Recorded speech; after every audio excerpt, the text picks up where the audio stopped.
Samantalang burahan yan. Mare, nagkaroon ba kayo ng ballpen na ganito? Pakiramdam ko ilap ka ng mama mo doon kung nabilan ka ng ganito. Nabilan nga lang agad yung sa akin dahil napindot ko sabay ko. Amazing, ginawa ko rin yun noon. Magka-cursive na raw sila kaya nagpa-practice siya. Medyo nag-loading nga yung utak ko doon dahil hindi ko naman alam yung cursive. Shota mare, dikit-dikit na sulat lang pala. Sorry naman, dikit-dikit ang tawag namin dyan noon. May English pala doon, tao na ako. Hunsay-hunsay. Yabang, nanay na nanay ang dati niya. Parang nung bakasyon, hindi ka naging lasinggera ya. Piring at natapos mo ang balutan yung mga libro at apakabigat pala. Ganyan din naman last year. Kaya naman bumili na ako ng lalagyan para madali na lang bitbitin.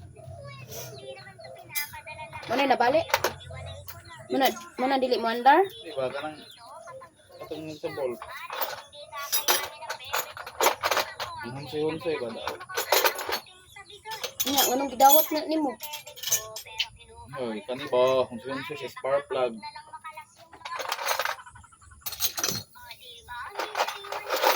Kani mo ini out sa ambit. Ito pa yung isa sa mga pinaka-importante. Binilahan ko siya ng relo na nalalagyan ng SIM. Hindi ko kasi siya pinagdadala ng cellphone pero matatawagan pa rin siya dito. Mabi-video call siya ng ama niya kung kumain na ba siya. Matatawagan niya rin kami kung maaga siyang susunduin. At ang pinaka-importante sa lahat mababantayan yung location niya. Makani ba o? Kita na nasa Gusto mi anak.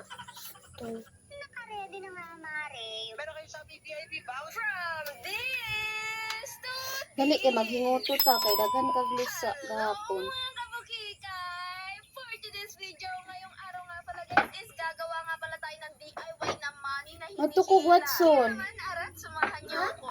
Hoy, Hi guys, nagbabalik ang ating yung kabukikay na tagagawa ng buhi. Pero ngayong araw, Ato ko, Watson. hindi tayo gagawa ng buhi. Bago ko sabihin sa inyo kung ano yun at bago tayo dumako doon, syempre papakita ko muna sa inyo Yes, ang gaya ng ating I want to. Nakikita nyo nga pala sa video ito, naglilinis yung babaeng yan kasi naman ang tagal nating hindi nalinisan yung store natin at yung mga kalat dyan nandyan pa rin hanggang ngayon. Kaya naman nilinis ko muna bago tayo magsimula.